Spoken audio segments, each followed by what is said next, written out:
trying to do one way or the other. Yeah,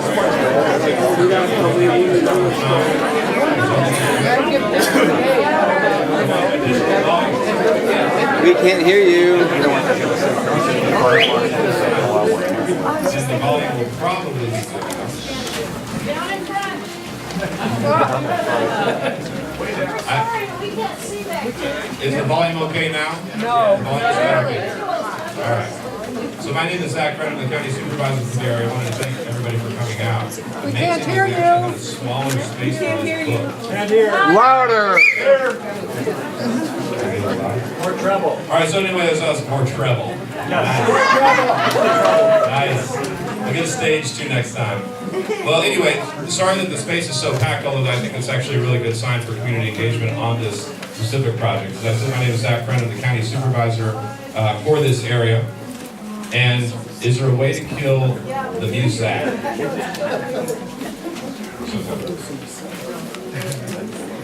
Done. Is that what's up? Calming effect. All right, so the music's off and so we're set. So I'm going to give you just a quick overview of how the evening's going to go so you get a general sense. The main portion of the evening, though, is really to be able to receive questions back from the community so we can get as many of your questions answered as possible.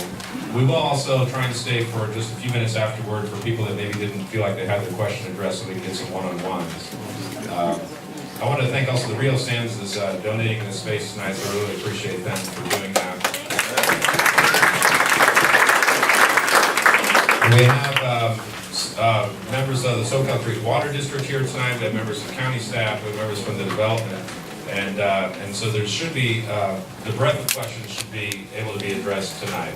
Patrick Mulhern on my staff is somewhere in the crowd, and what he's going to do is he's also going to hand out question and note cards so we can try and do this in a more orderly fashion as far as questions go. I found in some of the larger meetings that I have that people aren't always comfortable asking questions in front of everybody. I will make sure that the note cards are left available so you don't think that we're trying to pre-screen any kind of tough questions or anything. I'll just leave them out so you know that we're really just trying to get through the questions the best possible way that we can. Well, let me just give you a quick sense of what's going on from the county perspective and just give you an idea of what the overall purpose of tonight is. I mean, the main purpose of tonight is because the project is coming near to fruition, and this is something that even well before I took office, it was happening, but then it never really was real. And now we're getting at the point where it really is becoming real, and we thought it was important to continue the community discussions about now exactly what that's going to look like. The project itself was actually approved by the Board of Supervisors in 2012, which is to say the project itself is an entitled project.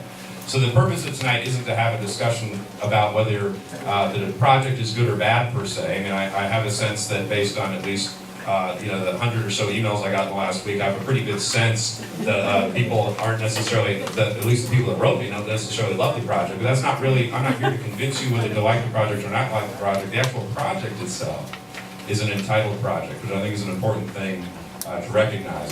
What we're here to discuss tonight is a couple of things. What we're here to discuss is, I'm sorry. What does it mean to be an entitled? Meaning that the project is an approved project. It's not the project can be built as long as the developer wants to start building the project. Okay? They need to apply for building permits, etc. But there are some other elements. So before you ask, then why are we here tonight? Is that really the question? Yeah. Then the purpose of tonight is a couplefold. One, it's been a long time since there's been this kind of public discussion on the project, right? I mean, since the last public vote on the project was 2012, and we thought it was important to have a discussion about what the project was again. We reintroduced the project that was approved by the Board of Supervisors, have a discussion about what the traffic plan is, and have a discussion with the lead traffic engineer here to have a discussion about what those impacts will be. To get your feedback on everything from phasing to whatever it may be. I mean, there's a lot of people that have asked a lot of questions that were actually already a part of the Board of Supervisors approval 3 years ago, but those questions are being asked because people don't know. And so what we wanted to make sure is we presented that information out tonight in the most open policy we could. But second to that, there are, the developer did apply for some design modifications to the county, which county staff approved, and the Board of Supervisors is taking under review at the beginning of May. these changes don't impact the actual, whether or not the project itself occurs. These are design modifications that you can provide input though still on, that Mary from the development will discuss, that include a road redesign, the addition of 6 units which were pre-approved in 2012, and I can explain that in a minute, and the splitting of one of the buildings into 2 smaller buildings. But the point is that those design modifications are coming up for the Board of Supervisors review on May, I believe that it's May 5th, is the Board of Supervisors hearing on that. With public input? That's what that Board of Supervisors is, a public meeting with public input. I mean, so A, you can provide input to me tonight, because I'll be voting on the design modification.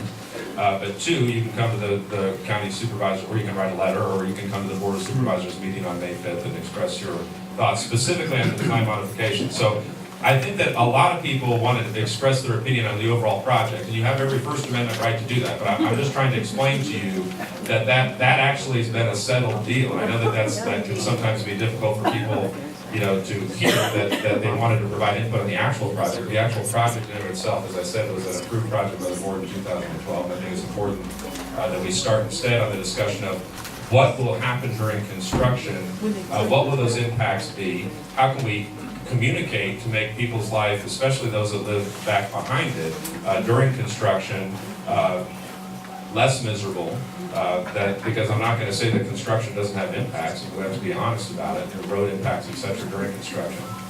There's been questions even about water during the current drought, and so SoCal Creek Water District was very generous to come out tonight, I mean, to talk about their offsets and all the requirements that they required for the project and how that process went, and to answer your questions as well. And as I had mentioned, to have the lead traffic person here tonight, he can help. There were some maps that were handed out. There were 75 of them. That's just what we'd estimated the people being here. Obviously, there's more than that. But we do have, we will be able to broadcast them also up on here so that people can actually see them. So I'm going to hand it over, just so we're not talking too much before we get to people's questions, which I think is really the crux of what tonight should be. I'm going to start with Mary Gourlay from Barry Swenson Builder, who's going to give you an overview of what the project is, and also we'll talk about the proposed design modifications. And as I mentioned, Patrick's going to hand out note cards. We have a couple hundred of those, so we shouldn't run out of those. And we'll start collecting questions to ensure that we can get to as many questions as possible. And if we can, then feel free to either speak to us afterwards or come to me to my office hours or call our office, or anything you need to do to make sure that you feel your questions get addressed. Okay, so I'm going to hand it over to Mary.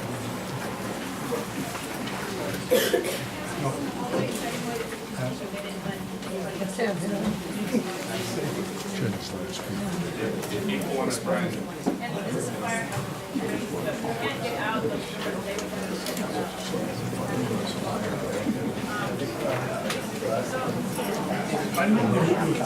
Thanks, Zach.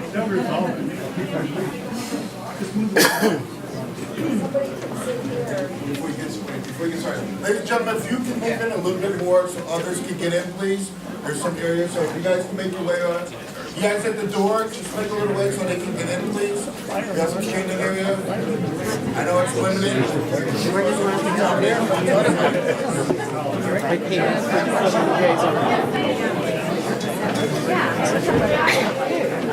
How rude. Vertically impaired people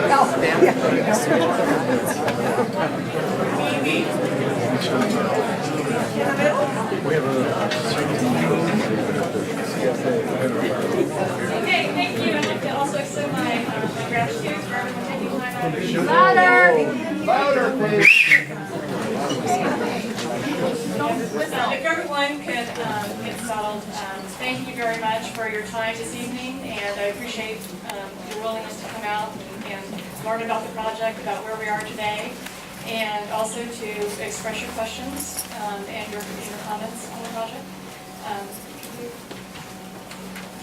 Just so you know, as was shown on the previous slide, I'm going to go through the project review fairly quickly because we do want to leave time for your comments and questions, and we want to make sure that we can respond to them. But the information that you'll see tonight after tonight's meeting will be posted on our project website, and that's at, the address for that is theaptosvillage.com. We've just launched the site, so more information is coming, but I just want everyone to know that that's going to be a resource in the future for more information.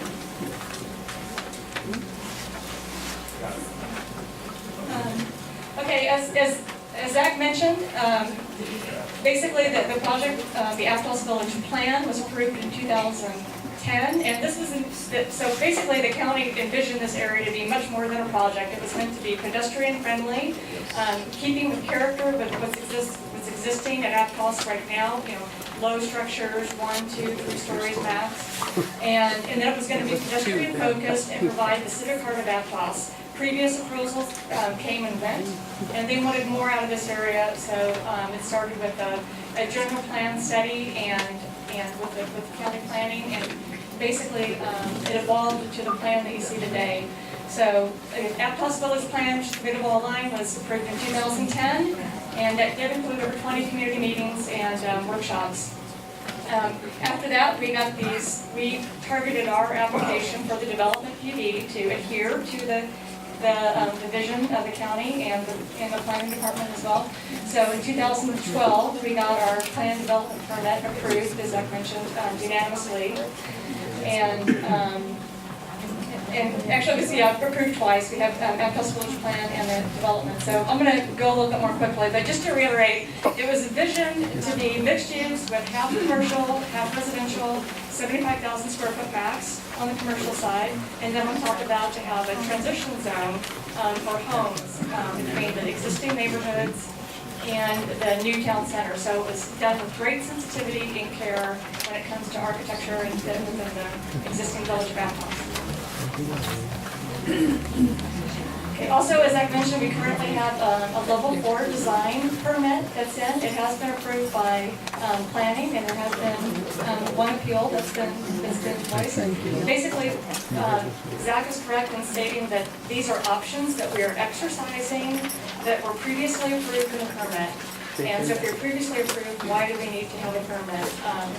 The permit provides subsequent information and more detailing on the options that we received in 2012 with the entitlement. So fundamentally, that's the 6 additional residential units and also the realignment of Aptos Village Way and the Corley project. I have a question. Can I just ask a question? I think we're going to be holding questions on the, there's going to be cards distributed for questions, and we'll hold those until the end of the presentation if you don't I mind. understand that, but I had a question about, was the public notified about this when this is approved? Because you're saying this is all approved now. Yeah, there can be amendments, changes, we can debate, but was the public notified when about what was Yes, happening? yes, there was substantial notification. Again, it was unanimously approved twice by the Board of Supervisors in concept of the Aptos Village Plan and the PD itself. And we have a lot of speakers and we have a lot of expertise in the room. I'm one person, we have civil engineers. I'm sure a lot of people have questions. So I appreciate that, but if we could hold the questions until the end, I think we'd all be grateful. Yeah, the question I have is, this number of people, why don't you have a printed handout for that so somebody can see it? You can afford it, you can develop it for a long time. You know what, you can get it, like I said, there is, it's available at the county. Now, we're talking about servicing the people here, something they can hand out, and look at, it's reasonable. That's what it is. As opposed to white cards. Can you go back one more slide? I'm going to explain this, so you can understand what the changes are. I just did. So as mentioned, one of the options that we received with our 2012 entitlement was to realign Aptos Village Way. So right now you can see the dashed line shows where it was before, and the solid line shows where it is now. And upon doing that, we basically had one larger building that was 2 stories, and it created 2 buildings that flanked each side of the street. So one large building basically became 2 one-story buildings that are smaller in size. Where is that Aptos Village Way? Aptos Village Way is the center street. It's the new street. It used to be called Valencia in the old plan, but the community voted on Aptos Village Way as the street name. So it's the new connection that's going to connect Rock Gulch Road and Aptos Creek Road at the heart of it. So at the core, you can see the Village Green. This is the new, civic center and the hub, the community center for the plan. And then the Aptos Village Way bisects the development. And then we have Parade Street, which connects to SoCal. In addition to the realignment of Aptos Village Way, we moved the SoCal Creek future well site, and this was done in collaboration with the water district. This was the preferred location as well.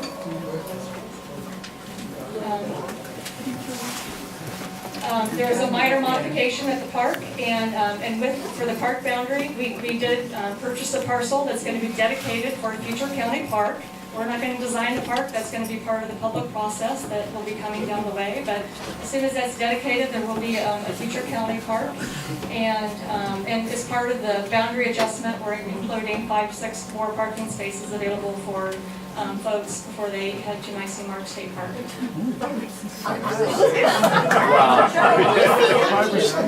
you kidding? You gotta be kidding. So, Come out on a Saturday and see what it's like. So, as mentioned, we're adding a few park spaces for Nicey Mark. This is in addition to parking that was already allocated. And we also have, overall, this plan, compared to the approved plan in 2012, has an additional surplus of 10 spaces of parking. It's not the whole total surplus, but I'm just saying, as Zach mentioned, we're not here today really to debate the plan. I'm just saying that this plan compared to the previous one, actually it is an improvement when it comes to parking availability. So the phase 1 building area you can see is here in the blue outline and also shaded.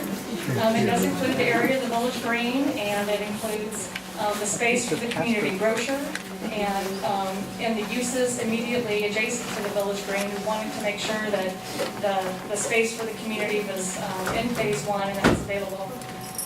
It also includes 2 new buildings off SoCal Drive.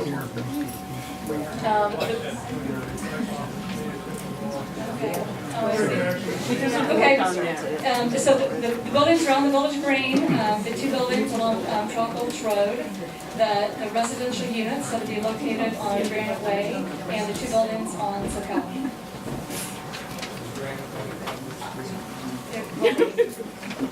So I'll quickly go through some of the buildings that we've designed as part of the design change. So as you can see, these are the 2 new buildings that will be along Trout Gulch Road.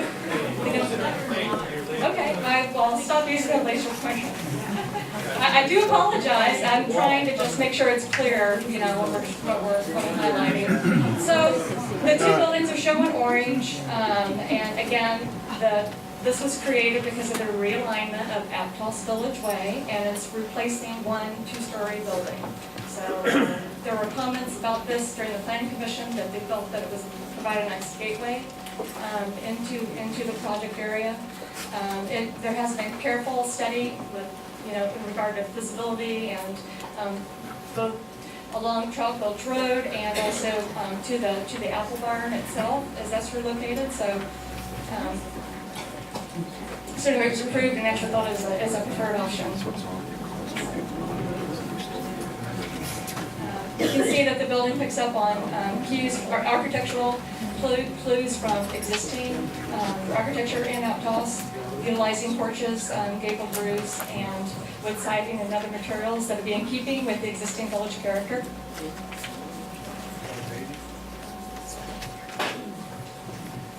This is building 7, which is actually a very minor design modification. It's essentially the same, except we added private garage parking for the people that would live above the retail. Here we have building 3, and as mentioned, we have the 6 additional residential units. And we've chosen to put them in building 3 because this is where we have the most efficient units, first of all, and having a few more units in building 3 will actually save costs. So with the association costs, it allowed for more people to share in the maintenance of the building, make it more efficient, and make it more affordable for a larger. Just low-income housing, is that what these buildings? Low-income housing is another discussion, and Thank you. Anything you Answers that. What are you selling them for? Okay, so, basically, we are gonna be, just, there has been, an update in the housing ordinance that is, in regard to affordability, and we are gonna be looking at an affordability agreement with the county. So it has been revised, so we're gonna be reviewing that as a next step in our project. Okay, so basically this is illustrating buildings 4 and 5. The ground floor will be the commercial grocer, and you'll have 2 floors of office above. None of these buildings are more than 3 stories. We haven't exceeded any height, limits that we had in the previous model drawing. This building is essentially the same. The only modification is that we added a stair to the far left to have access. This building used to be combined with building 3. It used to be an elevated walkway across. We removed that walkway that connected the 2 buildings. So in order to achieve that and provide proper access, we needed to provide an additional exit stair and an elevator. So, but fundamentally, it's exactly the same as it was originally. I'd have to look that up. Yeah. So here, building, I'm showing this for illustrative purposes for phase 1 buildings. Basically, the Granite Way homes, building 11 have not changed, so they're staying the same. And on Granite Way, we have townhomes. There is a minor change that we're proposing with these homes. Basically, they're about the exact same footprint. They're the same length and width. They'll have the same appearance. The difference is that they're going to be front-loaded off of Granite Way. So instead of having the additional alley in the back, we're going to be having them front-loaded off Granite Way, so we'll have less impervious surface. So people will have a backyard and allow for a little bit of a buffer space between the backyard and the parking below. And the other change is that we removed the interior courtyard.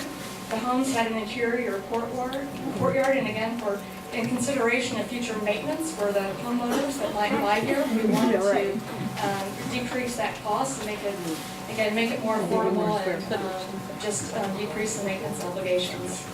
So, but again, all the height requirements and setbacks have not changed since this, Where's all the water coming from for all these units and all this project? New well. How you doing? Okay. So here we can see, again, these buildings are simply the same building, but this facing cathedral, so it's the same size like it was mentioned. And these buildings along Soquel 14 and 15 have not changed. Again, these are included in phase 1 though, so it's for your information in terms of what you can anticipate for new buildings coming online for phase 1.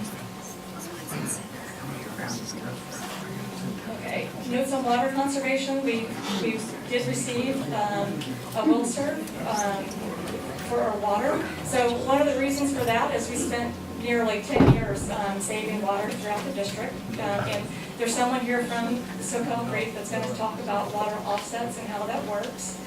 But basically, we participated in the WBO program, and we saved enough, I think it's nearly 30 acre feet for nearly 10 years in order to create the water that's far more than a project will use. I think it's hard for everyone to hear if people are talking, so if you don't mind, we're more than happy to hear the comments in a bit. So on top of utilizing the water offset credits, the project is very ambitious in terms of its conservation strategies.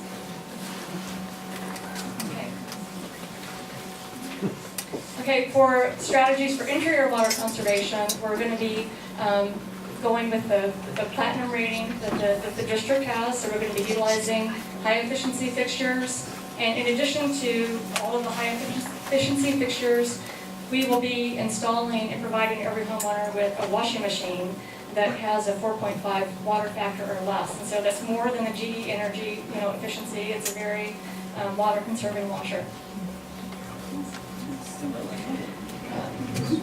So for the commercial also, we have, we're going to be installing high efficiency faucets and fixtures. And one aspect of this project, which I think should not be missed, is that this is not looking at big box, bringing people in.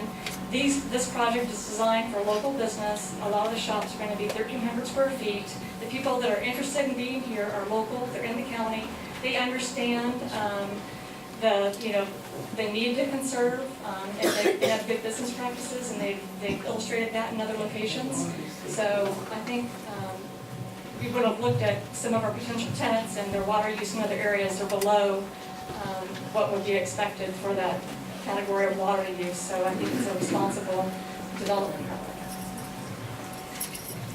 Okay, and again, in terms of landscape, we don't have a lot of landscape on the project, first of all, which is a good thing because there's so much water that goes that's toward landscapes. You could say that 48 of the units don't even have a yard at all because they're located on top of retail, so there's a great savings there.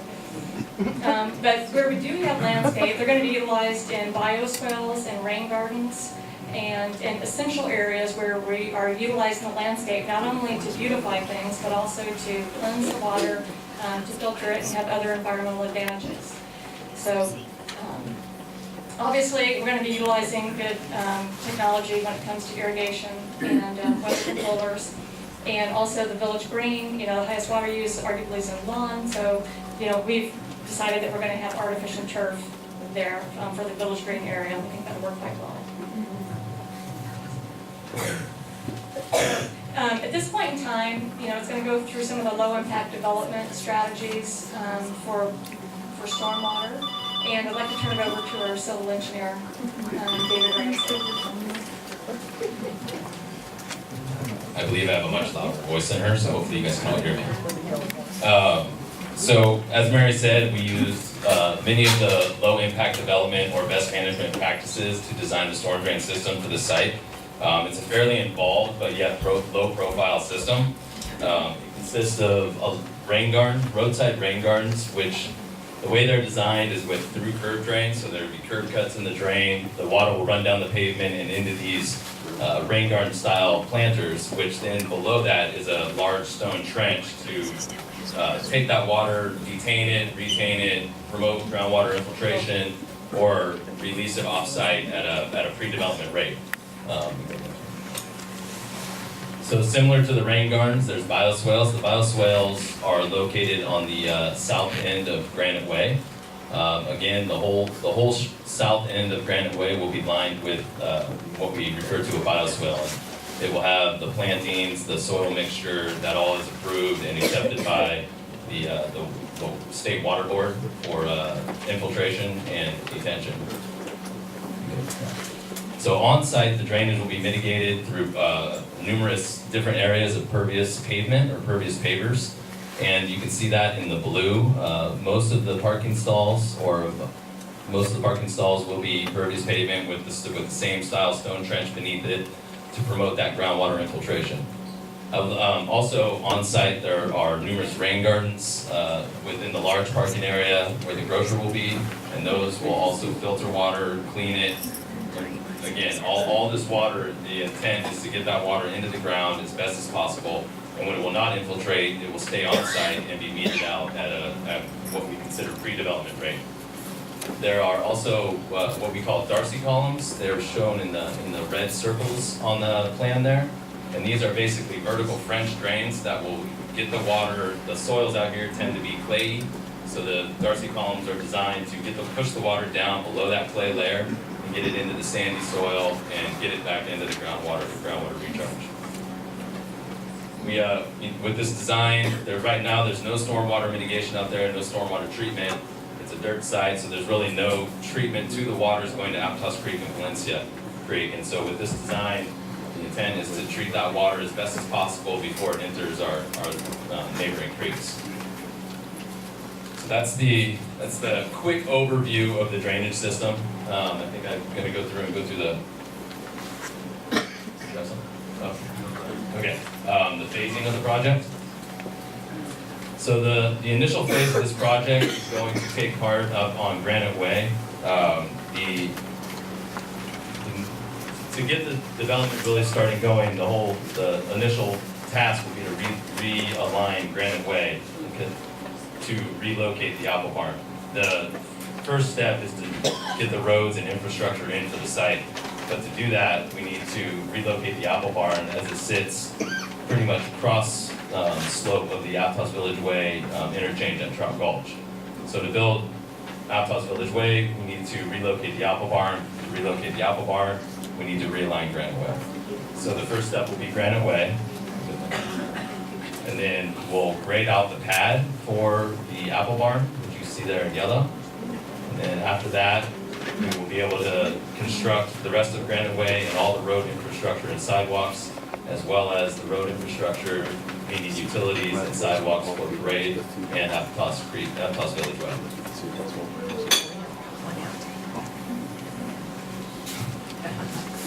I don't know the answer to that. The hopes is that the barn will not fall apart. After the roads and infrastructure are installed, we'll begin construction of the buildings 11 and 12, which are the residential units along Granite Way. And then after that will be the remainder of the phase 1 development, which is seen there in yellow.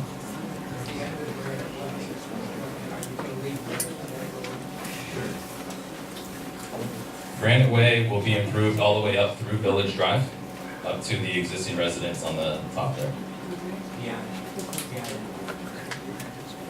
Granite Way and Village Drive will be fully improved with pavement, asphalt, and sidewalk on one side of the street, all the way up to the existing pavement and asphalt driveways for the existing houses.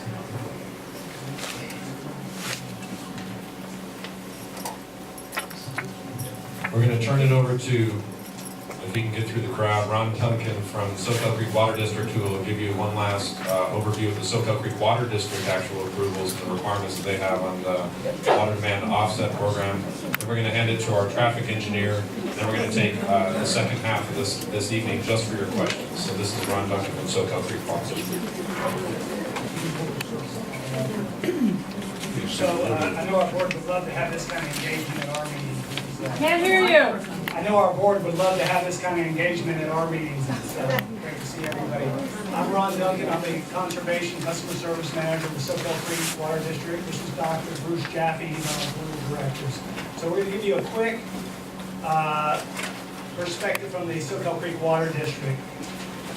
We wanted to move our water wells inland so we didn't draw water so close to the ocean because we're starting to see seawater intrusion. So the more we can move them inland toward the mountains, the better off it is. So our engineers chose a site in Aptos, that happened to be in Aptos Village. And the reason they chose that site is because it would save many of you, our customers, about $4 million because it's located near a treatment plant we have. So hence, that's why we chose the location that we did. We also did a complete environmental impact report when we did that too, so just, there were 4 or 5 wells. How long ago did you do that impact report? About 4 or 5 years ago, I think. Well, yeah, things have changed water-wise. Okay. And again, this is not to, these wells are not, the sole purpose is to move it inland, not for any additional increase in pumping. No, you can take all the salt water you want. So, and the site that we chose in the area is about 1,600 square feet. We paid market value, which was $112,000. Okay, we're not allowed as a water district to pay more than 110% of the appraised value. The well itself is going to be about 700 feet deep. It'll have a pump at the bottom, so you won't be able to hear it. It's called a submersible pump. It will be a little noisy when it is drilled. You'll see a derrick up for the drilling rig. Everything will be contained on site. They use mud, they push it down, pull it up. It goes in a big, like, vat or swimming pool, if you will, kind of. Where is this contraption. specifically? Where is it? We have a slide up here. Nice slide. Mary, can you describe where it is on this point to it? It's in this corner over here of the site. Our slides are not looking okay, great. So, if you could go down through a couple slides, keep going, about 5 slides more, right? Next slide. Yeah, there. Go back.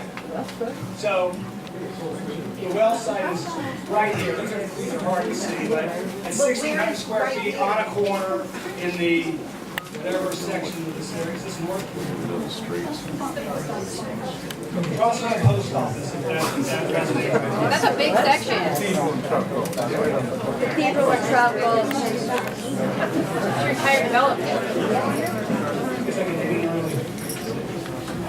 We'll go back up to the top of the slide. So that's the big overview, and I know really a lot of you wonder how can we allow construction of a complex such as this when we're short of water.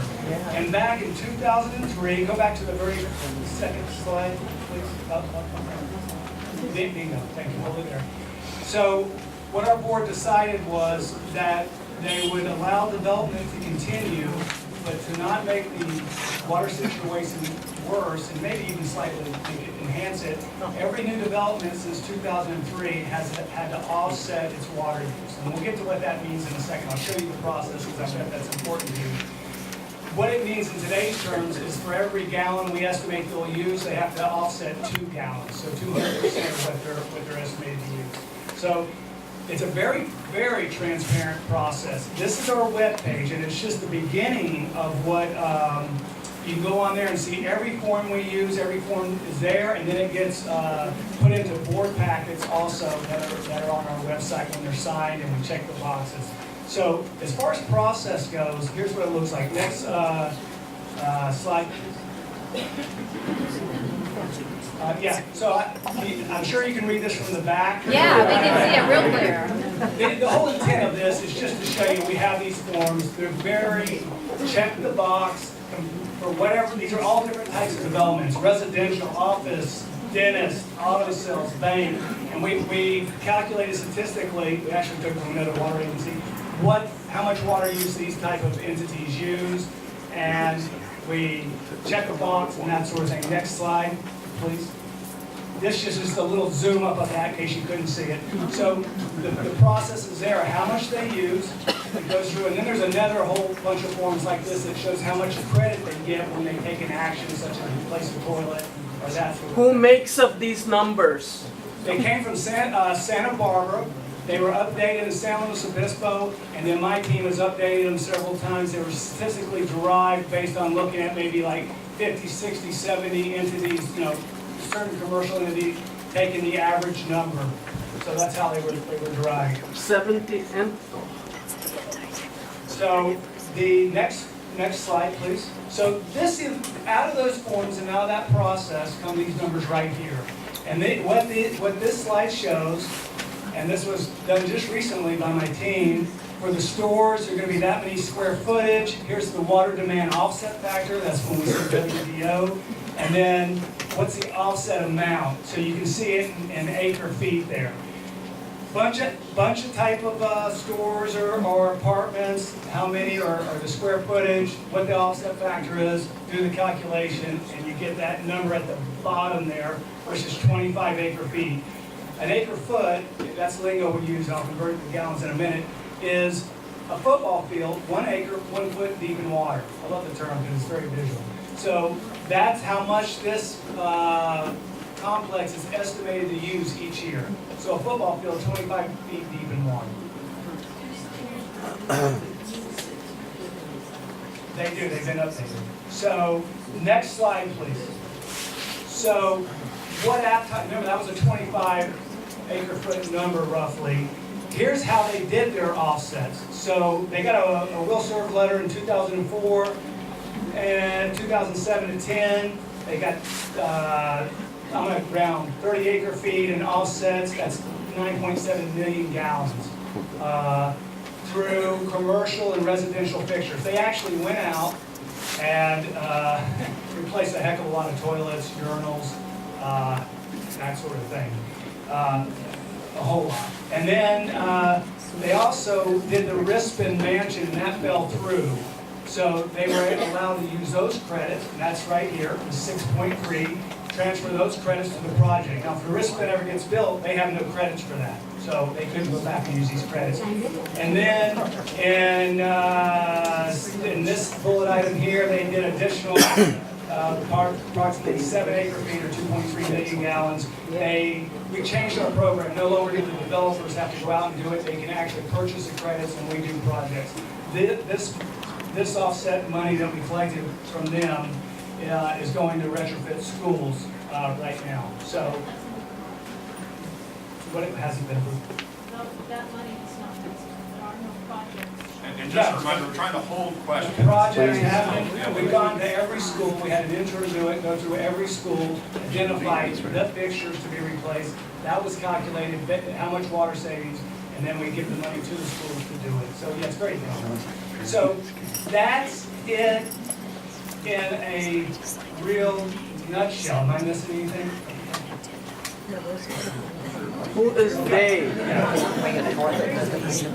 Thank you, Ron. And so we're going to finish, before we do the questions, and feel free to start writing them and handing them down the aisle. Patrick's already known about the crowd to start collecting. He's raising his hand back there on my right, most of your left. Jack Strykov from the county, who's the traffic lead, traffic guru for the county. He's the one that you always give credit to when your road gets fixed, and he's the one that you most of the time don't give credit to because your road didn't get fixed. But all the same, he takes it either way. He's the one who is actually will have all the answers regarding the traffic plan, the mitigation components, and the phasing that we've done from the county perspective. But like I said, please start handing your questions down so we can expedite it so that more time can be dedicated to questions than we just have, because we're running just a little bit ahead of schedule, which is good for questions. This is Jack Strykov. Thank you, Zach.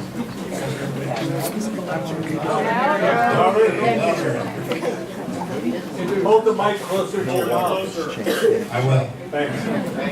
We're waiting for the slide to come up, and a lot of you picked up something out particular that mimics that.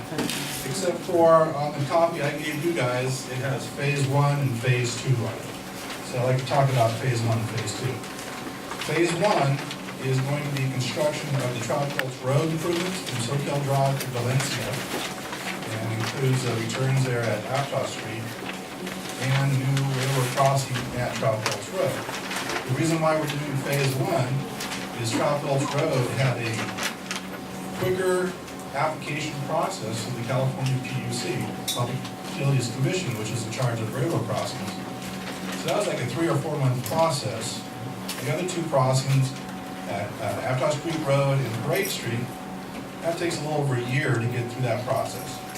So we started with phase 1, we had some funds to do the improvements, so we broke it up right at the beauty shop there, where it steps up to a concrete step, so we're going to make that ADA accessible from the entrance to a federal parking lot.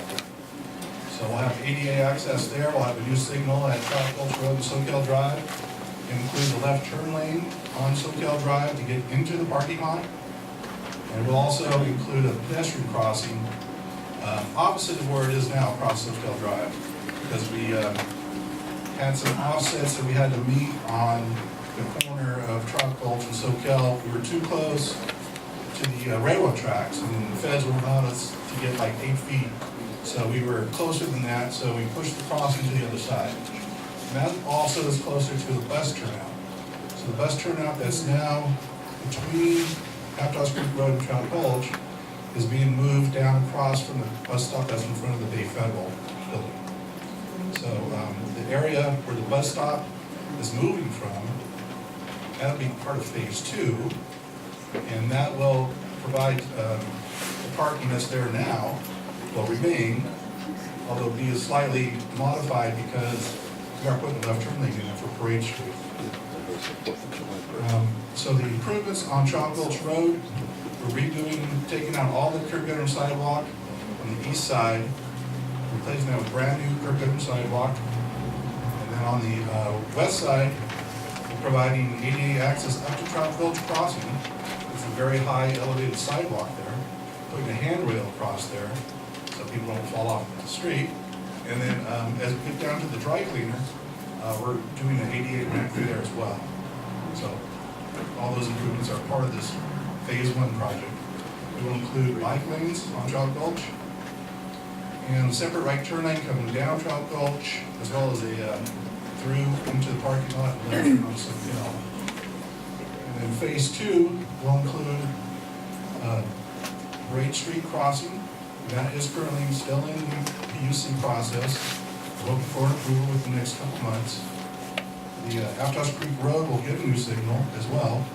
And now also will have a left turn pocket in front of the Cowboy Diner, Cowboy Sushi.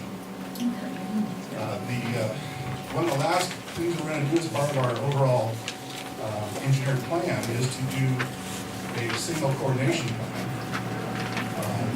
As you may or may not know, the signals are already coordinated from State Park Drive down to Squiggles. So we'll extend that into those other two signals. So we're having a new crosswalk. There's a crosswalk now at the bus stop. That bus stop will go away, and a new crosswalk will be put in at the intersection of Great Street. So that's about it in a nutshell. That's a $3.5 million project overall. Phase 1 will be 1.5, and phase 2 will be 2.9. We're finishing up the 60% review of the improvement plans for phase 1. We hope to go out to bid before the end of this calendar year, assuming all the railroad documents are in place and the PUC is okay with everything. So far they are. But we have to do agreements with the railroad to make sure the railroad crossing is improved correctly.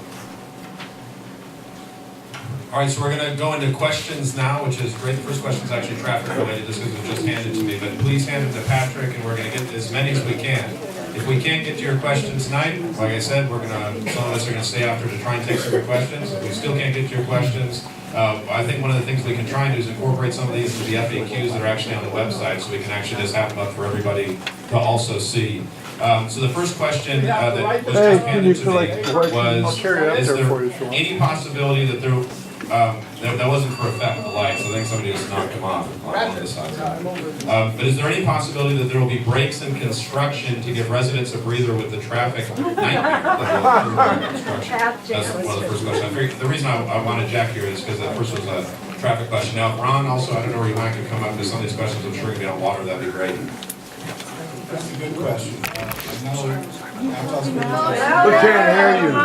I know that Aptos Village has suffered some issues with sanitation district improvements, and those improvements were essentially right down the middle of the road. Our improvements are essentially curb gutter and sidewalk improvements, the traffic signal, which is all on the outside edges of the road, so we will not have as much of an impact on daily traffic. However, that being said, the railroad crossing itself will have to be closed for a certain amount of time. Everybody get out, really. We will coordinate that the trains don't come through at the same time. We'll work with the railroad company very closely on that. I think this one's actually really important, which is what are the dates or schedule of construction of the road changes that are being done? Yeah, we want to, like I said, go out to bid before the end of the calendar year. That means construction will start sometime in March of next year. All right, there's a water question that just popped up for SoCal Water. The process to conserve water, the offsets, is actually costing the school district significant amounts of money, since money is a precious resource taken away from other important projects. Actually, I think that was actually more of a comment than a question. So I'm sorry that I just read that one out. There was a question that said, here it is, how deep is the well on Aptos Creek Road, and is there a problem with two wells so close to each other? The water well will be approximately 750 feet deep. And I smartly brought my colleagues' cards up here. So if you have a well within 1,000 meters of the area, please come get me, because we want to contact you to make sure when we put our well in that we can, it doesn't get affected. So I can give you this card, you can just call the district down at place. But it's 750 feet deep, and the well, it'll be pumping from about 500 feet. So with a pump down at the bottom. How tall that well will be when you get it finished? The question was, can you speak to how tall that well will be when it finishes the follow-up to that? It'll be about this tall, because it's all underground. What prevents saltwater intrusion into that well? That pump will be underground. So there's two relatively related questions, we're going to put them together. One is how will you remedy the bottleneck of traffic at SoCal and Spreckles? And the second is how far up, actually it's not that related, but how far up Trout Gulch will the bike lane go from SoCal? So we have both the bike lane and the Spreckles SoCal traffic issue. Okay, so I mentioned before was that Spreckles will be part of the reanalysis for coordination of signals. And what we find out with that analysis, we will implement to make sure that works as best as possible with the constraints that the bridge over Aptos Creek is a historic bridge. We can't widen it to put a left turn lane in. So we will look at all options to make sure that's more efficient. Bike lanes themselves already start at Valencia going up Trout Gulch. I think it's about to Farm Road or just past the entrance to the mobile home park there. We are going to apply again to the state for grant funds to continue those bike lanes all the way to Valencia School Road, or Aptos School Road for Valencia School, as well as curb gutter sidewalks for State Routes to School projects. I have two questions on the barn that I saw here. One of them is what will you do, or will you do whatever it takes to make sure the barn is moved without damage? And the second one is the village fair barn was built in 1890. On the day that it's moved, will there be an archaeologist on site to survey the ground beneath the barn? Because it's an old Native American village and the ground has been untouched for over 100 years surveying artifacts. So those are two related questions, and Jesse Nickel from Barry Swenson Builder will answer. Thanks. On the archaeological side, I don't know if we're going to have somebody on board, not planned at this time, but we will take a lot of care in moving that. We've talked to movers on how to put that together and keep it. It's actually going to be broken into two parts and be moved about 2 blocks. And so we have faith that it's not going to be falling apart. The outside skin stays on it, the floor system stays in, the carpenter trusses stay on, and it gets moved to the new home onto the green. And so we have strong faith. We've moved buildings before, and we think it'll make it good now.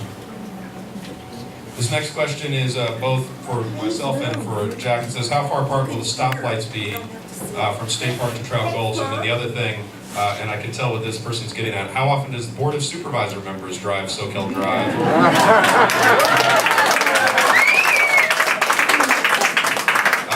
At 9 a.m., 3 p.m., and 5 p.m. any day of the week. I probably drive this stretch more than any of you because I represent this district where my office is in downtown Santa Cruz. I probably do the drive between my house, which is in Seacliff, and my district, which ends at Monterey County line, by the way. I have over 200 square miles of district. 4 to 5 times a day. I start my morning at 8 a.m., which means that my commute's there. I'm back and forth throughout the district, and I drive back on Highway 1 or on SoCal in the 5 o'clock hour. So just so you know, and I have a 5-month-old at home that I rarely see. So I know, I'm acutely aware of what the traffic is on that area. I can't speak for what the other 4 Board of Supervisors members, Black and I can say that. But you're always in a meeting. But one of them does. But I'll answer the first question. I'm going to hand over to Jack, which is again, how far apart will stoplights be from State Park to Trout Gulch? I don't know the answer on top of my head, but the signal coordination process recommends at least a quarter-mile difference in between. I don't know if that's actually what's out there now between State Park and Aptos Rancho Road. That would be the closest to. And then Aptos Creek Road to Trout Gulch. It's hard to say off the top of my head again how far that really is, but it could be close to a quarter mile.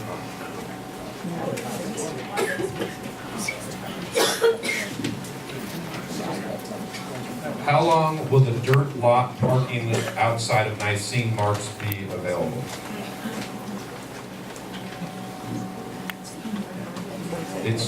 So what's the timeline for construction on that component?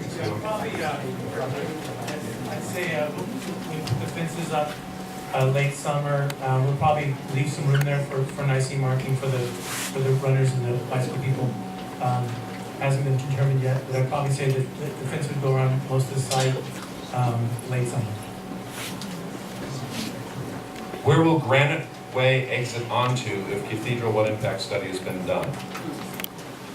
The traffic analysis by the developer's consultant indicated that there wasn't going to be impact.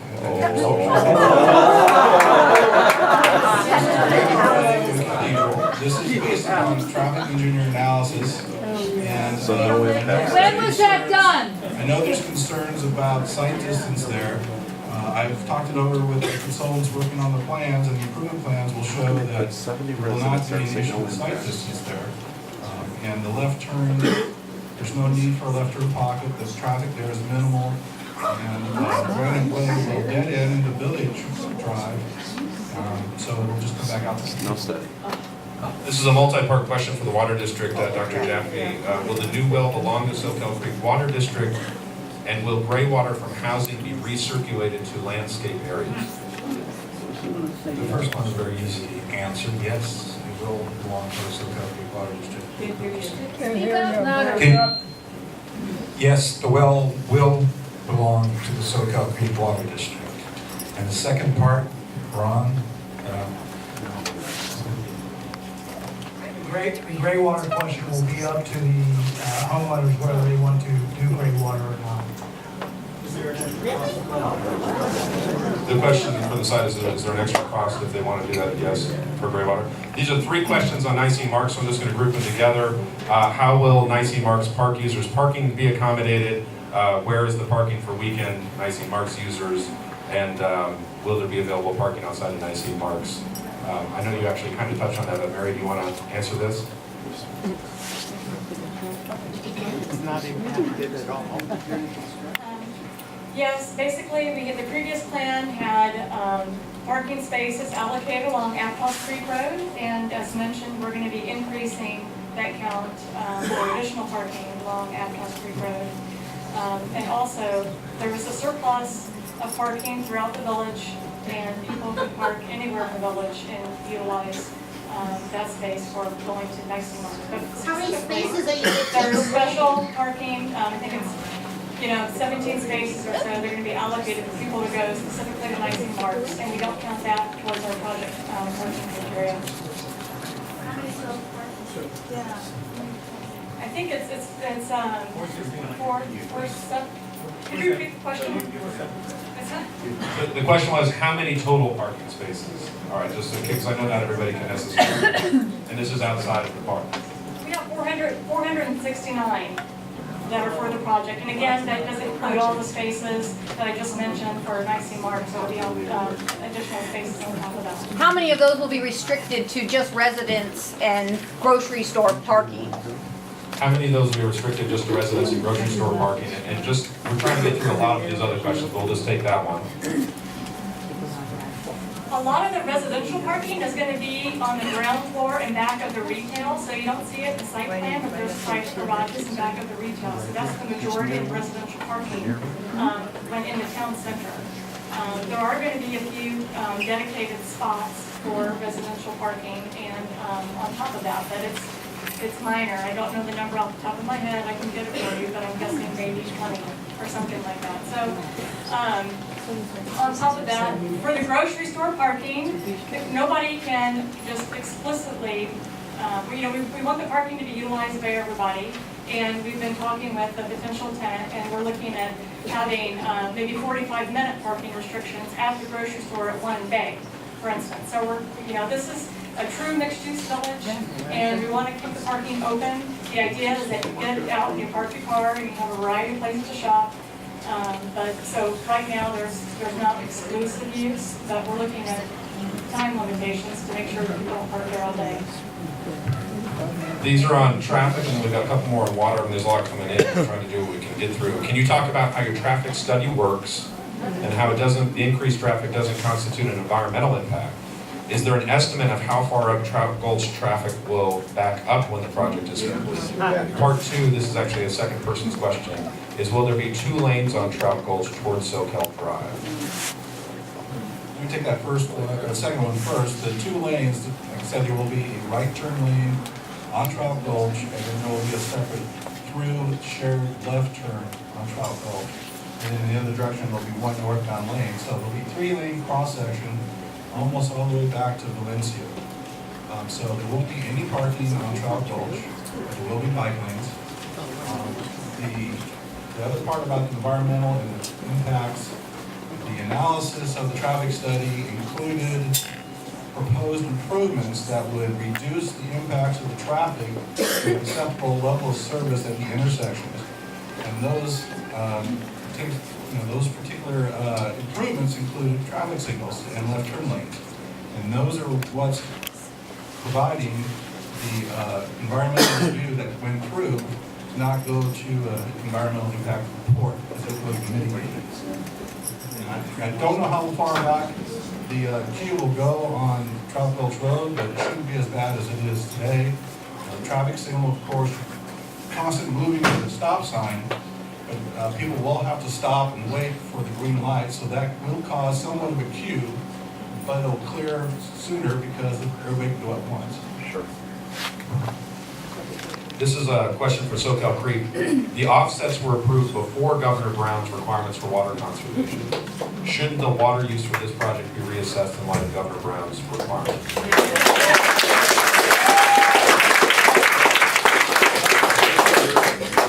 I don't think Governor Brown's going to drink any of this water.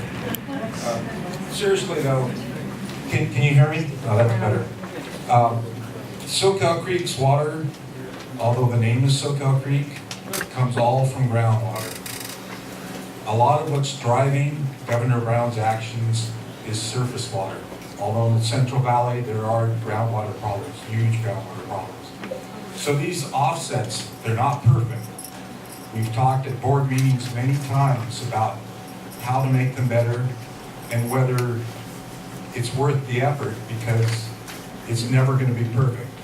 As a matter of fact, they're conservative. We want to offset more than what's being used. So the answer is that although the state's going through this tremendous drought, and we're part of it as well, it really hasn't changed our thinking about what's necessary to protect our basin in terms of keeping the seawater in the bay, in the ocean, where it is, and instead of coming on land. So no, nothing that Governor Brown has done has affected my thinking whatsoever in terms of these offsets.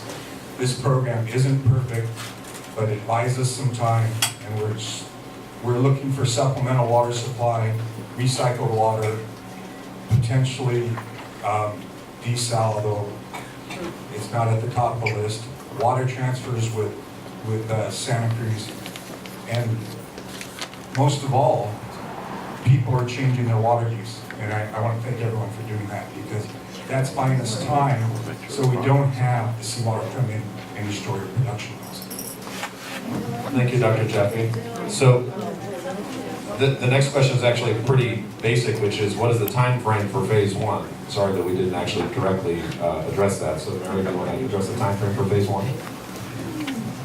Sure, we're basically looking at estimated 4 to 5 months to get the approvals for the building permits and the infrastructure plans.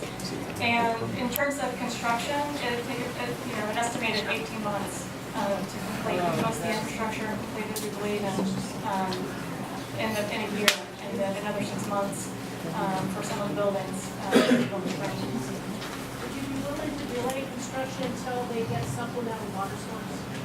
And this is also still on the same phase one question, Jack. The county has required the developer to have certain improvements in place before they occupy their buildings.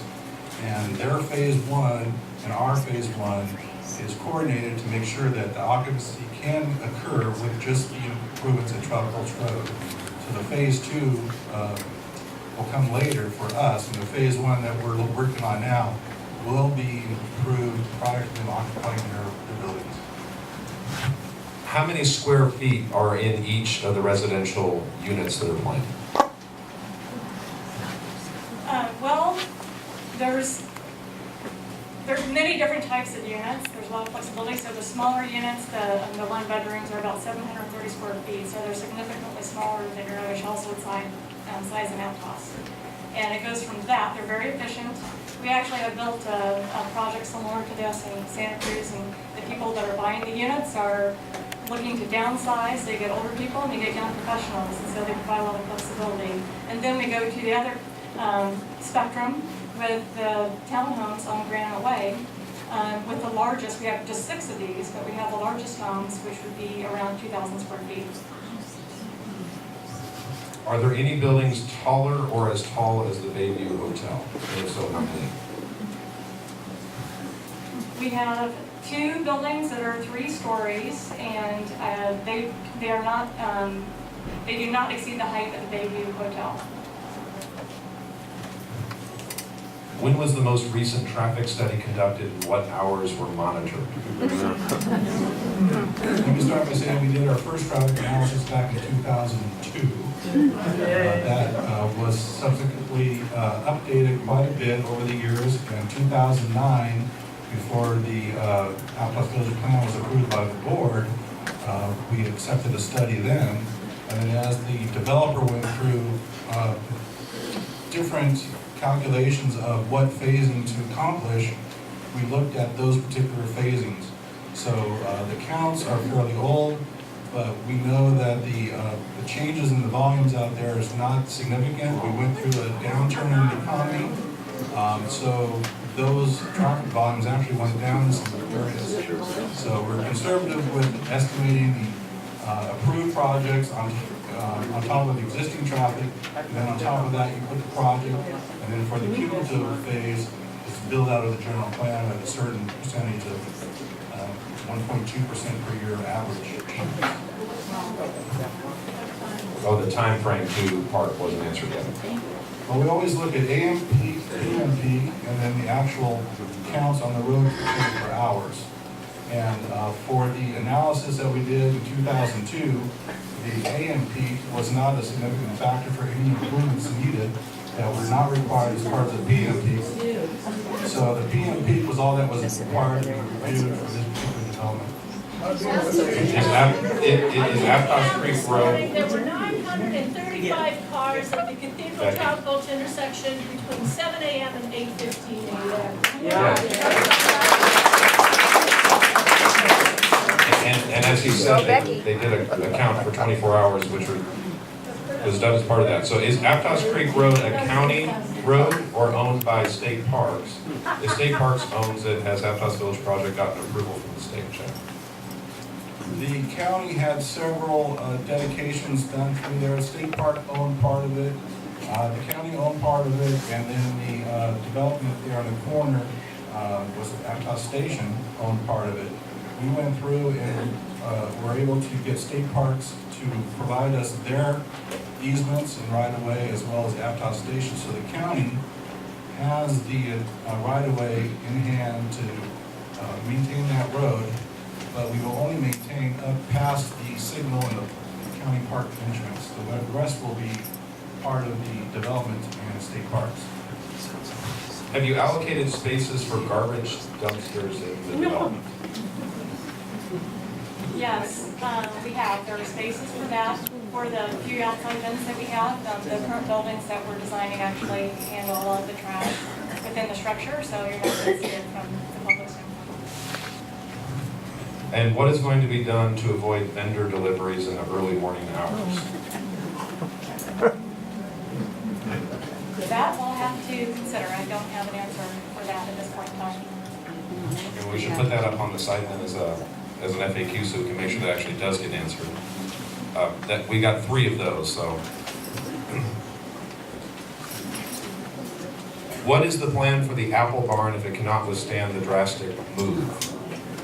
There we got 3 sort of similar questions to that, such as what if the barn can't be moved, or what if the barn can't withstand the move? So it's kind of the same kind of question. Yes. Yeah, people move buildings for their career and their livelihood, construction people, they do this for a living. You know, they strap the box together and they move it, and that's what they do for their living. So we have confidence that they'll be able to move it. And the outside of the barn gets preserved. We get the outside skin stays on. It gets a new paint job, it gets patched where needed. Some new door configuration gets put in for the tenant. But I have no doubt in my mind that it's going to make it and we'll put back together. Is it true that a contractor is going to back out of There's a question of whether a contractor had backed out of it, and Jesse said no. This question is, will any storm runoff go to the creeks? And if so, how will the storm runoff be stored for later? So the project's been basically divided into two sections, maintaining the existing drainage patterns. One drainage pattern going to Valencia Creek to the west, and the other drainage pattern going to Aptos Creek to the east. And the way that the system is designed is to, through the rain gardens, the pervious pavement, the bioswales, and all that, it's designed to retain a 2-year, 2-hour storm per the county requirements, which basically means all your small day-to-day storms will be retained on site. Anything greater than a 2-year storm will be stored within the stone beds beneath the ground and be metered out at what we call pre-development rates. So whatever the current rate of runoff is off-site for a 5-year storm event is what will be running off-site post-construction. Anything greater than a 10-year storm will then overflow and run off like it would in its existing condition. So water will flow to the creeks, no more water than the existing condition allows for up to a 10-year storm. Any of the small day-to-day storms will be retained on site through the stone beds. Describe the depth and extent of the aquifer below Aptos and how will the new well impact that water level?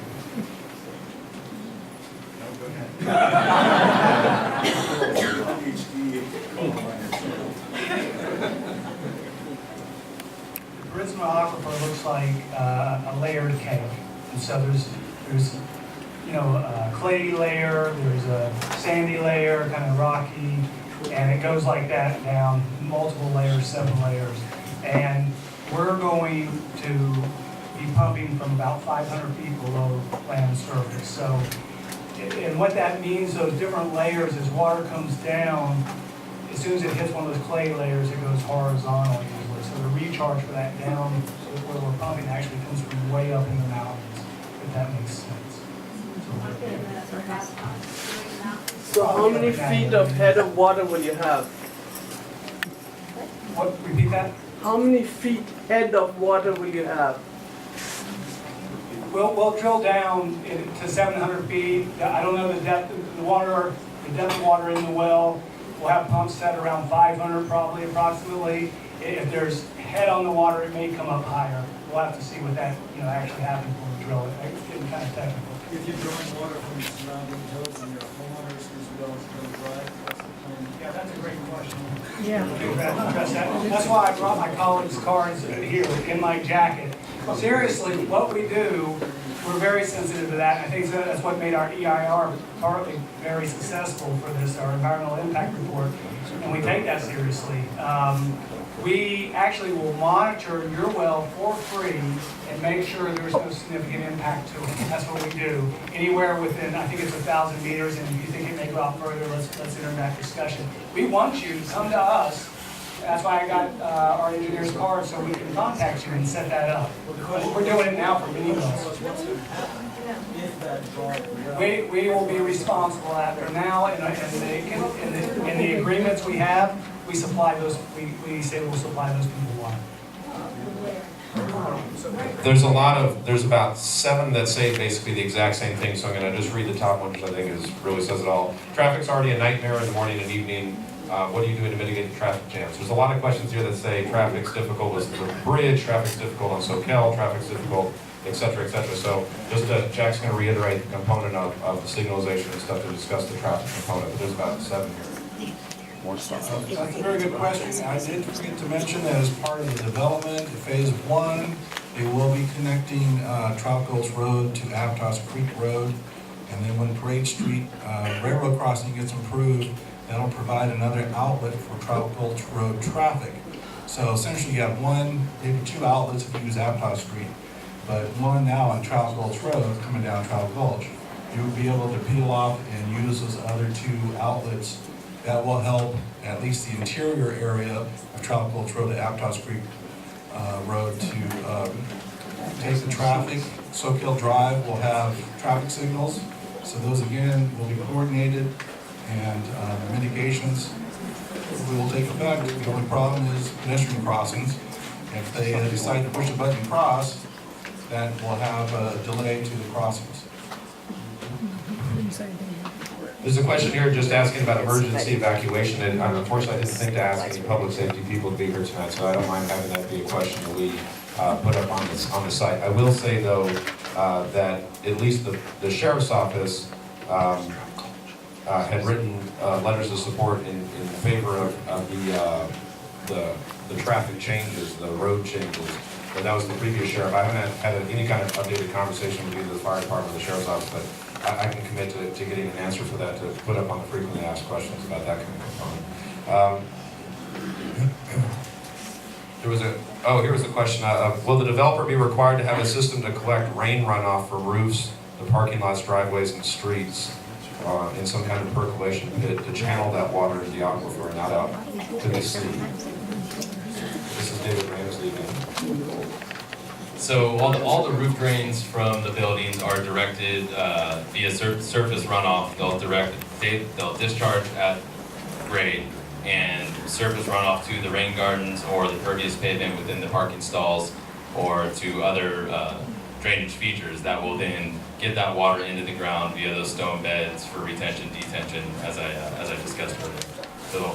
So the drainage system in its entirety includes all the roof water runoff, all the runoff from any impervious surface on site. For a long-term look at the SoCal or Aptos water situation, wouldn't it be better to have all that water going into some gray water usage instead of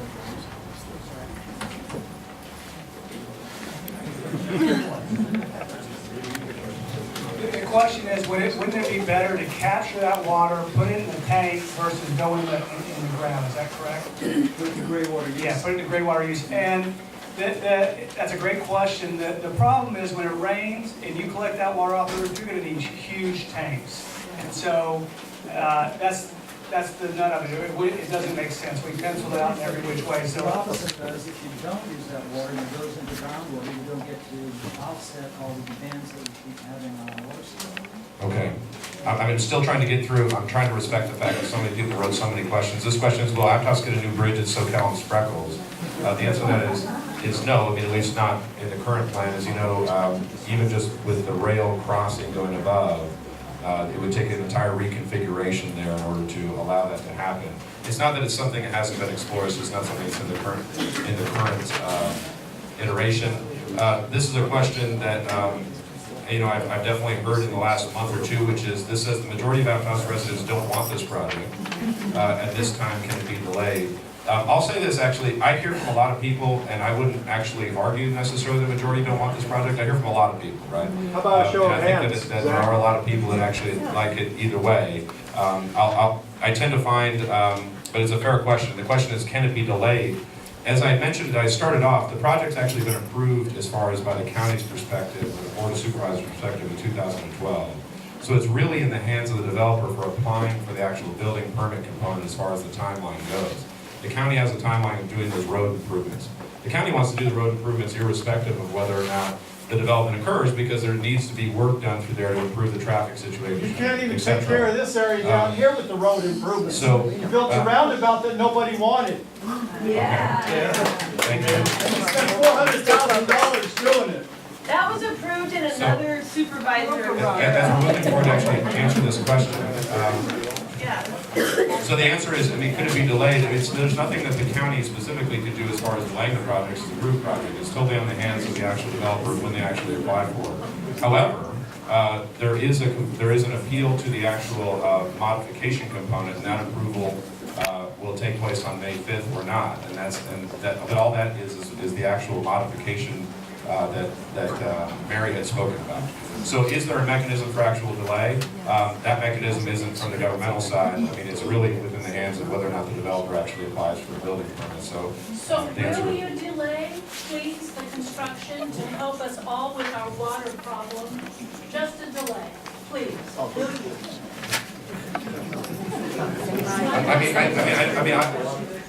You can answer it, but I think you probably know what the answer is.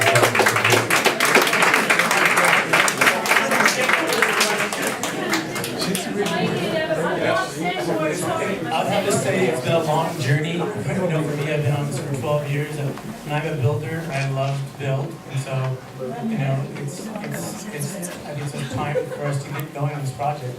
Great, just in a spot. Do you live here, sir? Are you an Aptos resident? Let me just try and move through these questions. Like I said, we will be available after to try and take some of these things. During construction, how often, I think this is a very important question, how often will Trout Gulch Cathedral and SoCal be closed down to only one lane? That is to be determined. It's going to be up to the contractor's methods and his proposals, and how he's going to try to deter traffic. We will review those plans and we will approve plans, and only when we know it's the best public interest to do so, as well as it's safe for the contractor. But with that said, I mean, we're well aware that anytime you have to reduce traffic components in an already congested area, there's going to be impacts. We're well aware of that. I'll say this, that I've had a lot of conversations with Jack, with the Director of Public Works, about how we communicate when these are going to be. I mean, it's really, the onus is on both us and the developer to overly communicate the information of when there will be closures well in advance or delays associated with it. But you all remember the Soquel Creek pipe work that was done a couple years ago. Most of this work isn't being done in the road like that. So when you actually rip up the middle of the road like that, you have much greater problems than when you do curb cuts and such. Obviously, when the initial signalization takes place, there'll be direct delays. That's a couple-day process. But the traffic component on the construction element of the road improvements that the county's doing are not as extensive as was done when we did the work, well, I mean, it was really your piping work, but when we did the work for the actual Soquel Creek water stuff. Because it's to the side of the road, so it's a different level of impact. But we're well aware that anytime you have a narrow area, in an already congested area, it's going to be impacts, and we know that we have to do a better job of communicating that than we've done in the past. So that really is on us to do that. This question is, in different iterations, is where can new bike jumps be built? As you may know, Barry Swinson, the builder, provided those bike jumps. The county took on all the liability, they built them. They were meant to be temporary all along, actually, and when the construction of the project was planned, that's why they were coming down.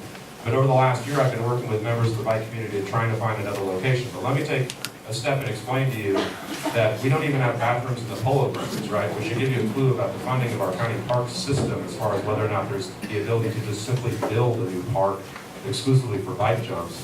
In my communications with the bike community, I've said to them that I think that the best possible situation is a similar model to what happened before, which is buying some private land, dedicating it to the county where we take on all the costs and liability on the maintenance side, which is much less expensive than the acquisition of it, right? And we've already spoken to Barry Swinson Builder, who is more than happy actually to rebuild those jumps in that, wherever that would be, to dedicate that fund. We also spoke to Grant and a couple other people about soil and all these other things. So these discussions have been happening, but it's really going to take a public-private partnership. Realistically, the county does not have the ability to take on building of a new county park specifically for that component. But actually, I'm pretty hopeful that this is possible. Our new parks director, Jeff Gaffney, and I have spoken extensively about this, and he's been meeting with the bike community to try and find these locations. And he's been touring sites. I even met with the city of Capitola about their new park that they're building to see what we could do on a public-private partnership there. They wanted to keep it as a pump track and not higher bike jumps that are more competitive jumps. So these discussions are going on. It's not off our radar. Just wanted to provide you sort of a realistic overview of what's going on. Why don't we take the 2 acres of lawn out of Aptos Village Park? That park's not used except for festivals. Those festivals have grown and they can go to Cabrillo. Let's give the kids Aptos Village Park. This won't surprise. I mean, we get a lot of suggestions, and I'm trying to make policy for the next 30 years, and not just appease a few people, but to try and do what's best for the community moving forward.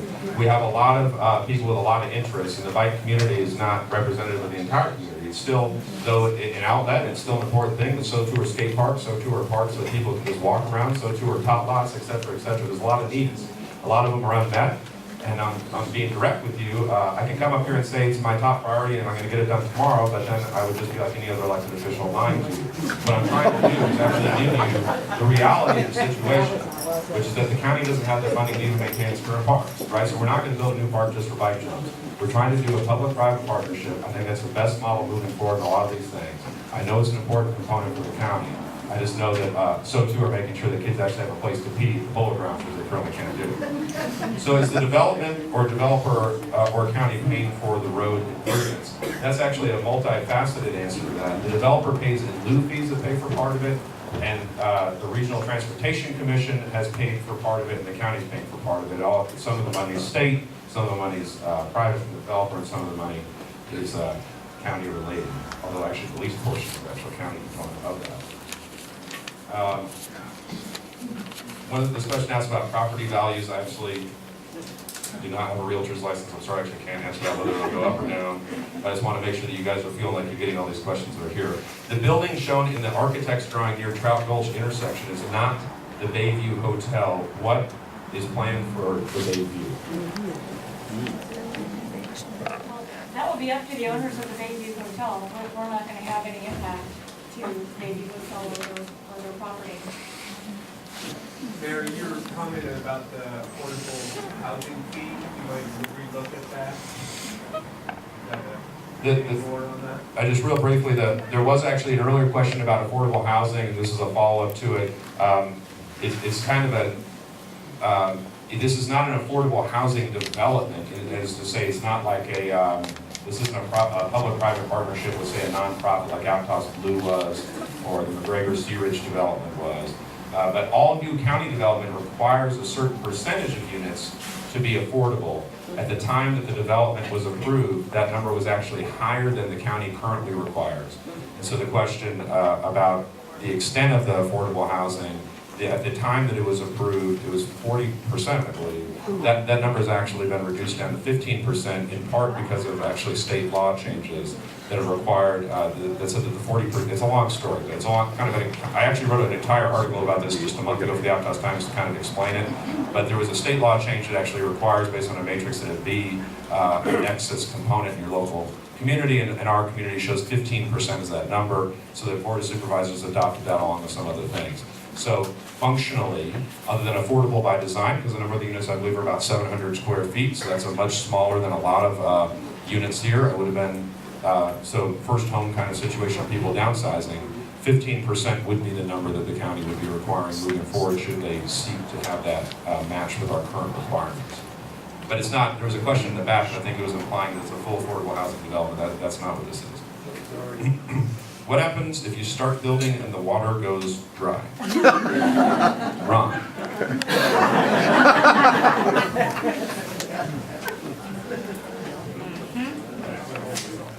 Well, we're working hard for that not to happen. We have wells all along the coast to sense if the seawater intrusion makes it in. It's made it in on the very southern end down in La Selva and at Pleasure Point.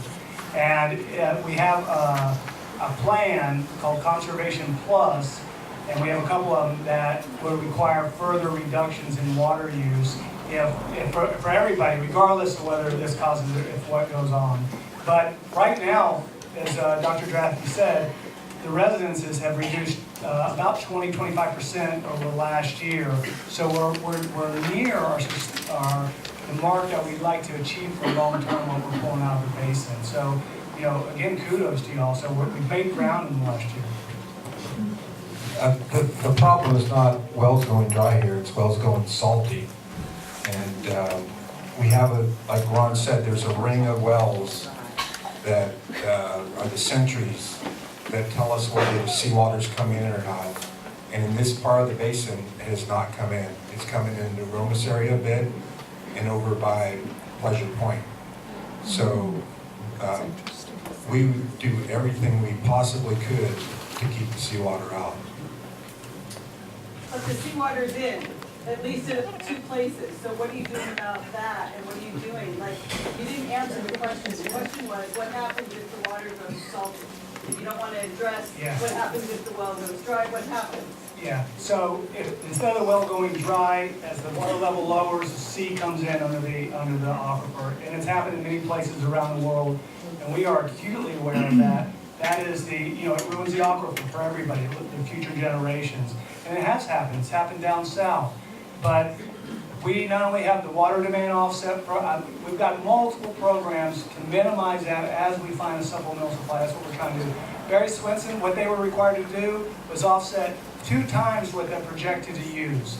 I don't want to go into the math, but that's the kind of thing every developer, not one single developer, a school, a park has escaped that program. And they see me when they come in the door, and it's just like, we have launched multiple programs just recently that have engaged the customers and with really positive response, 93% 93% positive response on the type of programs that say this is how much water you're using, these are ideas. We have a lot of data that feeds into it to help individuals, specifically based on your lot size and other characteristics, help them reduce. So right now, we're trying to work with the residents to save as much as possible to prevent that from happening, have the offset program while we search for supplemental supplies. We're doing both things. Will parking meters be installed? The answer to that is no. Will you open the small road at Village and Madison? That is beyond the project scope of work. It's a private road. It's up to them to open it. How much of the water offset credits were directly related to saving water in the Aptos Village water table? And what is the height of the well site? Boy, I can't tell you precisely which aquifer, how much water came out of. You know, we pump, about 30% out of the Aromas. We have 2 aquifers and 70% out of the Purisma, which is the other one, which is where this village would take place. I would imagine it's somewhere in that range, just statistically. And was the other question about the water level? Oh, the well height. The well's going to be, it's just a hole in the ground. The pump goes all the way down. But no maintenance. We will have a fence around it. I'm not sure how high that fence will be. It will be slatted, chain link with slats in it. I think they're actually black slats. We've gone to that degree, or maybe green. And there'll be a little housing unit, but it's strictly for our electrical panel. It's not a big structure. It's 1,600 square foot lot with a fence around it. It's cut at the corner so not to reduce obstruction when you come down the road and that sort of thing. The corners I'll just add to that, outside the ugly black slats, there will be vegetation. And the well itself is, don't confuse it with a water tank. It's just very, very low to the ground. It's almost at ground level. This is one last water question from what I can gather here. The 25 acre feet number that you quoted, Ron, is that representing yearly use or the offset? That's a great question. That's the estimated annual yearly use, and the offsets that are done are supposed to offset about twice that much each year in the future.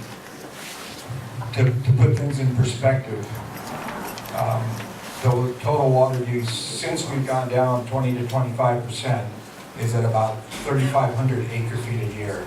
So 25 is less than 1%. I don't want to minimize that. If we didn't require the offset and a number of projects were built, cumulatively it would start eating into the amount of water that we have. But with the offsets, that buys us time. That allows us to find supplemental water supplies. Is that the district total? 3,500 is what we, district-wide. 14,000 connections. You keep talking about potential additional sources. Yeah, where do they come from? Is that, are you talking about going further back in the hills? Or? So the question is potential additional sources. And I'm glad there's so many people here because everyone in the, not everyone, but the community has to agree with where we're going with the water. And the leading source that we're pursuing now is recycled water that's injected into the groundwater basin. We're still looking at deep water desal down in Moss Landing, and one that we're pursuing actively, and it requires water rights, and the city of Santa Cruz is willing to do this with us, is water transfers from the city of Santa Cruz when they have additional water coming down the streams. And we're open to any ideas. We've looked at this for many, many years, but open to new ideas. And unfortunately, I don't think we can conserve our way out of this. I'd like to think that'd be least expensive, but with climate change, more droughts, longer droughts, more intense droughts, I think the prudent thing to do is to pursue supplemental water supplies.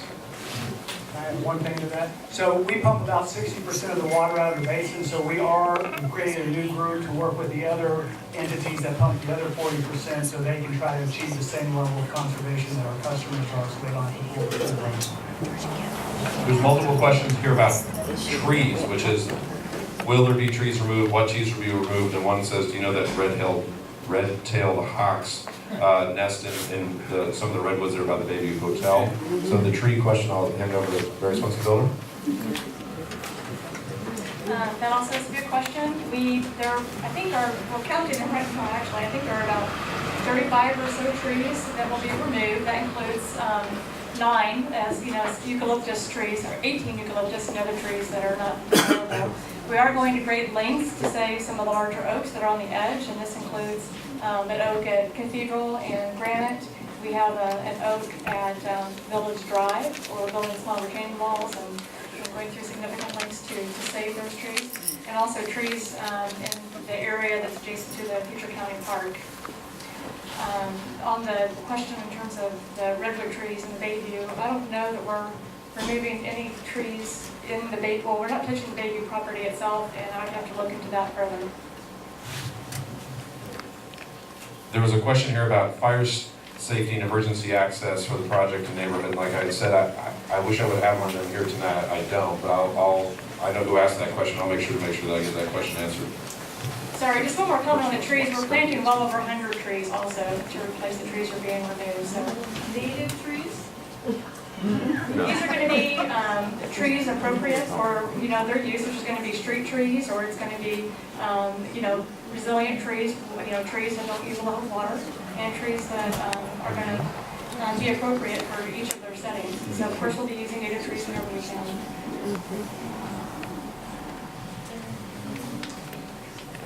So here's a question that is different than the other questions we've got. We got a lot of sort of grouped together again on traffic and water. We keep talking about traffic, and the segment of the rail tail trail we're built, which runs by the project, people can safely get on bikes and walk.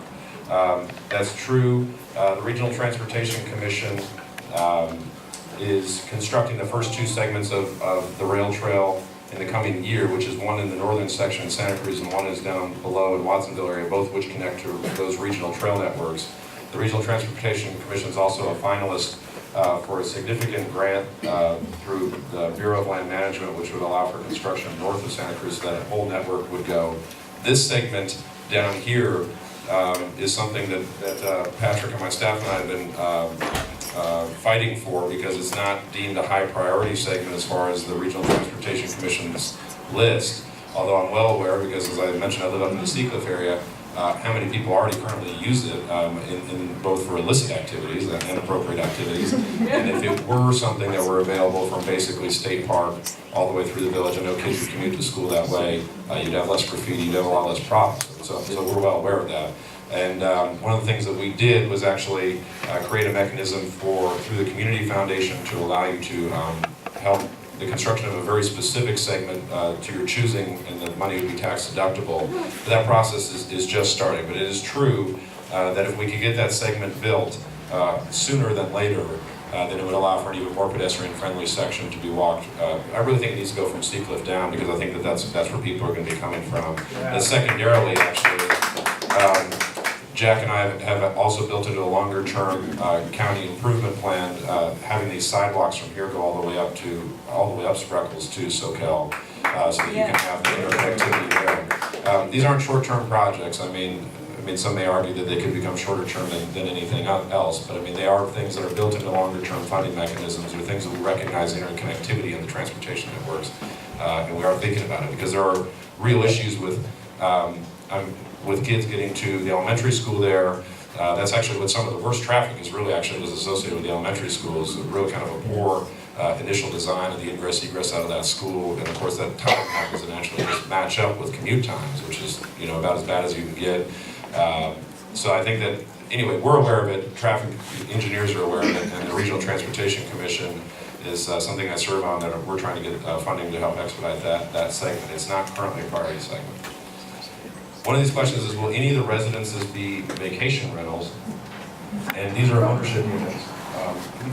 And So theoretically, if somebody wants a 700 square foot vacation rental in Aptos Village, I guess theoretically they would be allowed to do that. We passed an ordinance revision that's before the Coastal Commission right now that actually limits the number of vacation rentals by percentage in Aptos. It was something that actually our office pushed for. We got a lot of pushback from people actually associated with it because this is a historic visitor serving area, but I've seen a lot of neighborhoods actually change basically into quasi hotels, and there's been a lot of issues associated with it. So even if some of these residences would be converted to vacation rentals, the percentage would actually be quite low based on the ordinance that's before the Coastal Commission right now, but already approved by the county. So the answer is yes, but probably not that many. Is there potential for groundwater contamination from the Darcy columns?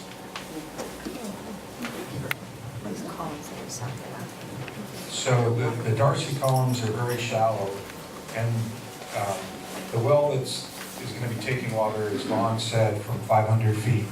And then there's actually a sill above that, so it keeps any water from above coming in to where we're taking the well. So no, it's not going to be a problem. And in terms of contamination, when groundwater moves through the aquifers, it cleans up very quickly. The rule of thumb is 150 feet. If it moves through 150 feet, anything but MTBE gets cleaned up. MTBE is a different story. So I don't think there's going to be an issue with the Darcy columns and contamination of the well. So a question about where will the parking be for existing businesses on Soquel Drive?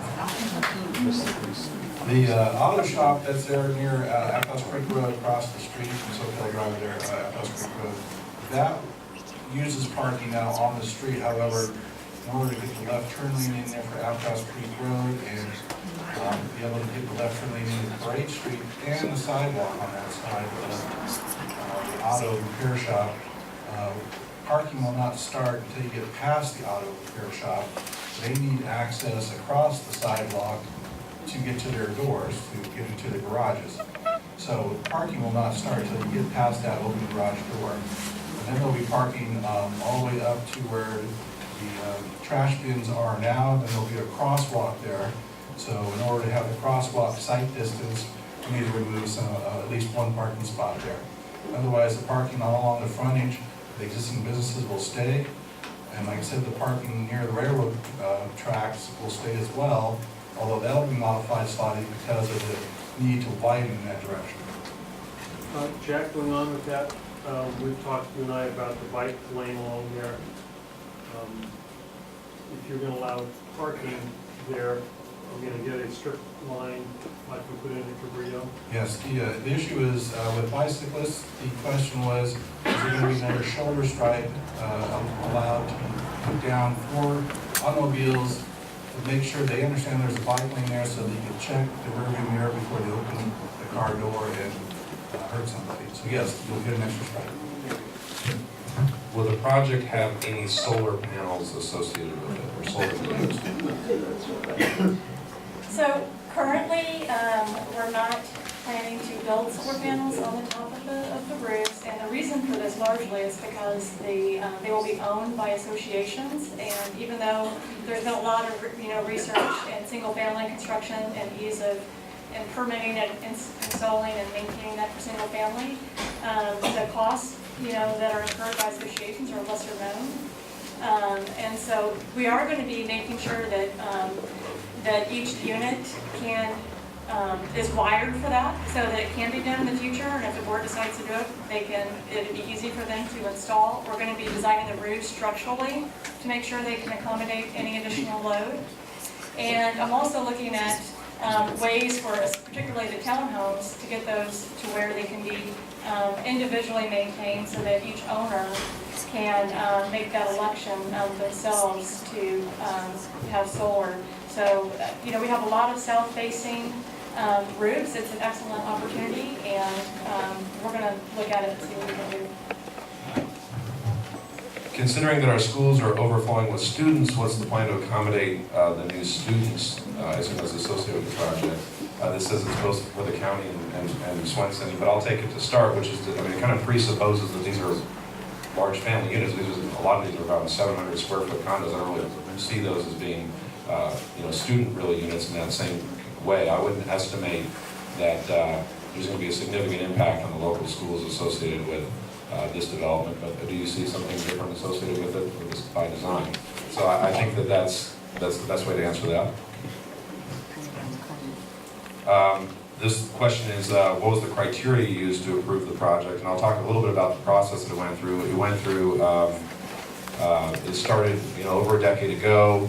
There was, I believe there was over 20 documented community meetings associated with it, and then the actual process that went through was the Historic Resources Commission, the Planning Commission, and the Board of Supervisors through 2 different votes. The criteria was that it had to conform to the Aptos Village Plan, meaning that the project had to be within what was approved by the Board of Supervisors in the Aptos Village Plan. The Aptos Village project had to be conformed on that. But I think that that's actually a question that is fair also for the website and the FAQ, so that people have a best understanding of what this public process actually was and what the criteria was used for it. So we're basically getting toward time. I want to make sure people have some one-on-one opportunities. That's another solar panel question. This is the water one, right? Okay. There's a concern that water approval was given in 2004, and now the basin aquifer is worse off. Is that a true or false statement from 2004? I'm happy to report it's false. The basin is better off now than it was back in 2004. It was about the peak of the pumping. From 1980 up to 2004, it kept rising and went up about 25% during that time. And now, due to everyone's effort, it's gone down. So the irony of our situation is that we are using water wisely now, and I want to thank everybody again for doing that, but we've got this deficit that we have to fill the hole in the aquifer to keep the seawater out. And one other thing, there was an earlier question about recycled water, not recycled, excuse me, gray water, whether that's part of the project. And the time to put gray water in is when you're building. And we don't have a policy now, Ron, but I'd like to see a policy where we give credit for people who put in gray water.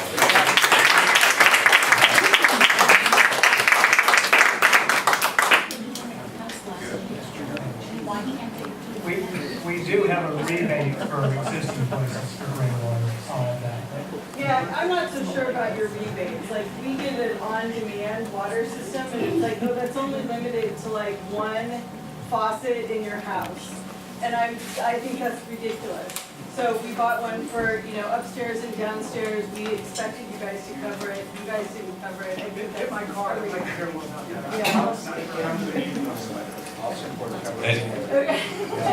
All right, so here's the last question we have for time. Like I said, we'll be for a little bit, and thank you all for.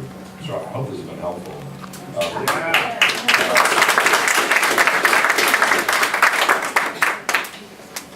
I clearly owe lunch to Jack Sarakoff. Yes. But luckily, it won't be an expensive lunch. All right, it always is. All right. Where do you expect, this is sort of a 2-part question about parking. I don't know if it might come over to you, Mary. Where do you expect the weekend parking that currently is in the dirt areas of Aptos Creek Road to go? This is a little bit about the Nicene Marks components where people park in that area. Once it's closed off, also for construction, where would you expect people to go? Well, for construction, I know that upon completion of phase 1, we're going to have a temporary parking lot. And so, and then, before we go into phase 2, and I know that we'll do our best in terms of staging and as our construction is progressing to make sure that that's available. I think, Jesse, you touched on construction as well earlier with parking along Aptos Creek Road. So in terms of people who are using the Nicene Marks and parking in that dirt lot, I mean, we are going to have parking, as I mentioned earlier, that's going to be dedicated, or I shouldn't say it's going to be dedicated, but it is going to be allocated for people to use Nicene Marks. So it's 17 spaces, about 5 more than it was before. And again, people can park in the village wherever they want. There's not going to be you know, the entire lot is available for people, and I think that currently, as is done with some festivals, there might be, you know, people might shuttle or carpool, and there's some other solutions that are out there, but we are going to be providing some parking spaces for cyclists and runners who like to enjoy nice mornings. All right, well, we've got some, I was a question asked earlier about what the builders were going to do about archaeology or history as it was being dug. Yeah. And the answer was, you know, be careful. But I'd like to ask you, and I sent it up earlier, what is it that we as a group could do to ensure that there is that proper supervision? okay, so the question is about archaeology. I didn't actually interpret it as be careful. It said it hadn't been looked into yet, and it was something they were going to consider, but I mean, that's but all the same. I'll let Jesse answer that, and that really will be actually the last, I promised you to start on time, we're promising to actually end on time. It's a rarity for secretary. So you have another meeting with But we'll be bigger still here afterwards to answer some additional questions. So the archaeology question, Jesse? Right now, we don't have anybody lined up for archaeological. Cabrillo, talk to Cabrillo, they're right there, they've got a great department. Well, we'd be open for, you know, a lot of times we allow people to go with, you know, with magnet finders, you know, Yeah, because I you can talk to me, we can talk about finding race, if somebody feels like they're in this field. We can talk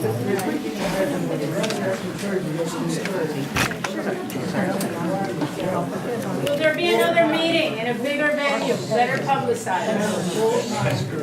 Will there be another meeting that's better publicized? Yes. I mean, Bigger venue. A bigger venue. People don't know about it because we've got a pretty full room. I mean,